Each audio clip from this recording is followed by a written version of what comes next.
Doctor Vivek గారికి అదేవిధంగా నా మిత్రులకు నా నమస్కారములు. ఈరోజు ఈ ముఖ్య సమావేశం గల కారణాలు గత వారం రోజులుగా దిల్షుక్ నగర్లో కానీ అశోక్ నగర్లో కానీ రాస్తారోకోలు ధర్నాలు చేస్తున్నాం. ఎందుకంటే 5,000 ఉద్యోగాలు వద్దు, 19,000 ఉద్యోగాలు కావాలని ఏదైతే డీసీపీ గారు ప్రకటించారో 19,000 ఉద్యోగాలు ఖాళీగా ఉన్నాయని, ఆ ఉద్యోగ ఖాళీలని మేము అడుగుతున్నాం. కానీ ఇక్కడ మేము ఎవరైనా సరే రేవంత్ రెడ్డి ఆస్తుపాస్తులు అయితే అడగట్లేము. రేవంత్ రెడ్డి గారి ఆస్తిపాస్తులు కానీ లేకపోతే ముఖ్యమంత్రులు లేకపోతే మంత్రుల ఆస్తులు కానీ అడగట్లేము.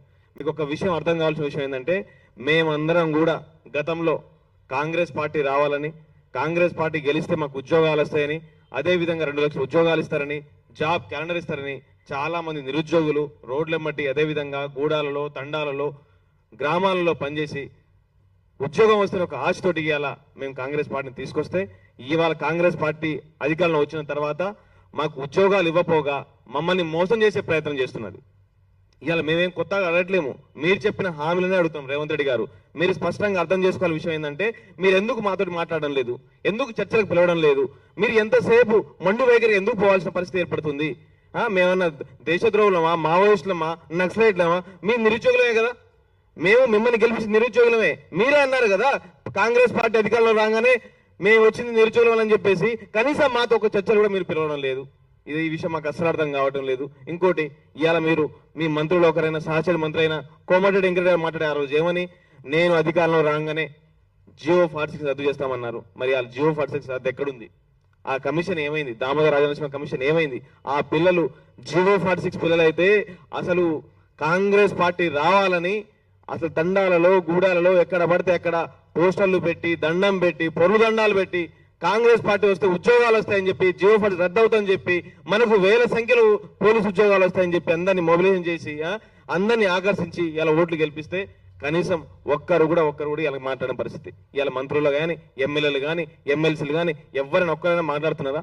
మా పక్షాన ఎవరైనా మాట్లాడుతున్నారా? ఎంతసేపు మీరు మీ పదవుల కోసం మీ డబ్బు కోసం దాచుకోవడం కోసం తప్ప మా గురించి కూడా ఎవ్వరు ఒక్క నిమిషం కూడా మాట్లాడిన పరిస్థితి. అయినా మేము ఏమడుగుతూ ఒక్కసారి ఆలోచించేయండి.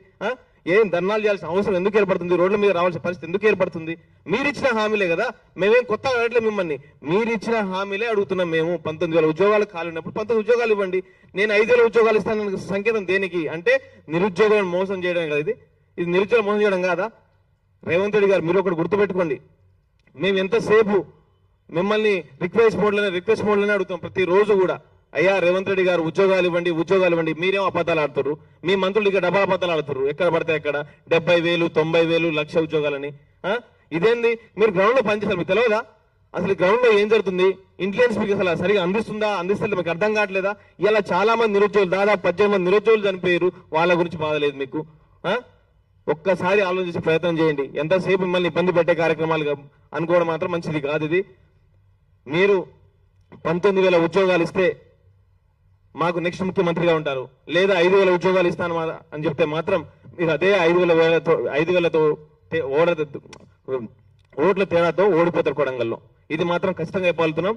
ఒకవేళ 19,000 ఇచ్చి మాకేమన్నా హామీ ఇస్తే మాత్రం మీరు గెలుస్తారు. ఒకవేళ గనక మీరు కనుక 5,000 ఇస్తామని చెప్తే మాత్రం అదే 5,000 ఓట్ల తేడాతో కొడంగల్లో మీరు ఓడిపోవడం ఖాయం అని చెప్తున్నాం. ఎందుకంటే మేమందరం కూడా ఈ రాష్ట్ర ప్రభుత్వాలనే మార్చినాం, గత బీఆర్ఎస్ ప్రభుత్వాన్ని మార్చినాం. మిమ్మల్ని మార్చడం పెద్ద లెక్క కూడా కాదు, పెద్ద సమస్య కూడా కాదు.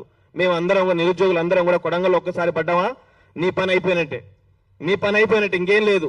ఎందుకంటే మేమందరం కూడా రాష్ట్ర రాజకీయాలు మార్చిన వ్యక్తులమే. మీ ఎమ్మెల్యేల మంత్రుల మార్చగల సత్తా మాకుంది, మా ధైర్యం ఉంది, దమ్ముంది. మీరు అనవసరంగా మాతోటి ఇలా ఇబ్బంది పడే కార్యక్రమాలు చేస్తున్నారు. ఎక్కడ చూసినా కూడా మరి ఒక్కసారి 1 గంట పర్మిషన్ ఇవ్వరాదు, మీతో మాట్లాడాల్సిన పని ఏర్పడుతుంది. మరి ఎందుకు ఇవ్వట్లేదు అపాయింట్మెంట్, ఎందుకు ఇవ్వట్లేదు? ఇలా మీ మంత్రులు కానీ ఎమ్మెల్యేలు మాట్లాడుతున్నారు మా గురించి. ఎంతసేపు నిన్న PCC గారు కలిసే ప్రయత్నం చేస్తే అక్కడ దాడి చేయడం, నిరుద్యోగులను కొట్టే ప్రయత్నం, నిరుద్యోగులను గెంటేసే ప్రయత్నం. ఇదేనా ప్రజాప్రభుత్వం? గాంధీ భవన్ రండి, గాంధీ భవన్ కోసం కొట్టే ప్రయత్నాలు చేస్తారు, నిరుద్యోగుల మీద దాడి చేస్తారు. అసలు నిరుద్యోగులే కాదంటారు. మరి మిమ్మల్ని ఓటు గెలిపించి బస్ యాత్రలు చేపించేటప్పుడు నిరుద్యోగులు గుర్తు రాలేదా? అప్పుడు నిరుద్యోగులు కాదని చెప్పలేదు. అంటే మీకు అవకాశం వస్తే ఒక లెక్క, అవకాశం రాకపోతే ఒక లెక్కనా? మేమైతే బరాబర్ చెప్తున్నాం, ఇది మా కడుపు కోత. మీరు గనక 5,000తో మొండిపోతే రేవంత్ రెడ్డి వర్సెస్ నిరుద్యోగులు అయిపోతుంది. మిమ్మల్ని ఓడిపోయిన పెద్ద లెక్క కూడా కాదు, సమస్య కూడా కాదు అసలు. మిమ్మల్ని గోడంగల్ నుంచి ఇక ఎలగొట్టడం ఒక్కసారి ఆలోచన చేయండి. పాపం ఈ పిల్లలు ఏమడుతున్నారు, ఎందుకు అడుగురు? ఒక ఇంట్లో ఒక ఎమ్మెల్యే పంపించండి, తెలిసిన వారికి ఒక మంత్రిని పంపించండి, మాతోటి చర్చలకు వెళ్ళండి, చర్చలతో మాట్లాడండి కనీసం. అవన్నీ చూడకుండా ఎంతసేపు ఏదో మీ ఆస్తులు లాక్కున్నట్టు, ఫ్యూచర్స్ లాక్కున్నట్టు, మీ అన్నదమ్ముల ఆస్తులు లాక్కున్నట్టు మాట్లాడతారు. దాదాపుగా 18 మంది నిరుద్యోగులు చనిపోయారండి, కానిస్టేబుల్ పిల్లలు చాలా మంది ఉద్యోగాలు రాక. నిన్న కూడా ఒక అబ్బాయి నిజామాబాద్లో చనిపోయాడు, నోటిఫికేషన్ రావట్లేదు, వీళ్ళు 5 నోటిఫికేషన్ ఇస్తారని చెప్పి చనిపోయారు. మరి దాని గురించి బాధ్యత ఎవరు? ఆ రోజు ప్రౌఢిగా చనిపోతే రాష్ట్రం మొత్తం అట్లా అల్లా కలవడం చేశారు. మరి ఇలా దాదాపుగా 18 మంది నిరుద్యోగులు చనిపోయారు. కనీసం మాట్లాడుతున్నారు మీరు అంటే ఎవరైనా ఎక్కడ పోయిండు? ఎమ్మెల్యే బర్మూరు దగ్గర ఎక్కడ పోయిండు? అదేవిధంగా ఆగూరు మురళీ సార్ పోయిండు, కోనరావు సార్ ఎక్కడ పోయిండు, రియాజ్ ఎక్కడ పోయిండు? శవాల మీద పేరాలు వెళ్ళి ఆడిపోయి ఇలా ఎందుకు మాట్లాడతలేరు వీళ్ళు? మీరు న్యాయం చేసి దిగిపోండి. ఇంకో ఆయన ఉంటాడు మాకు MLC, graduate MLC Teenmar Mallanna, వాళ్ళ సన్నాసి. ఇంక ఏడో చెప్పి ఏడబండో చెప్పు, నువ్వు ఎప్పుడు మాట్లాడతావు మా గురించి? ఎందుకే నువ్వు ఆ పదవి ఉన్నా పోయినా మాకు పెద్ద బాధ అనిపిస్తుంది. ఇప్పుడు అసలు ఆ గ్రాడ్యుయేట్ ఎమ్మెల్సీ ఇప్పుడు ఖాళీగా ఉందనుకుంటాం. ఇప్పుడు ఇప్పటికి కూడా ఒక్కరోజు ప్రెస్ మీట్ పెట్టినా నిరుద్యోగుల గురించి? ఎక్కడైనా మాట్లాడినా మా గురించి?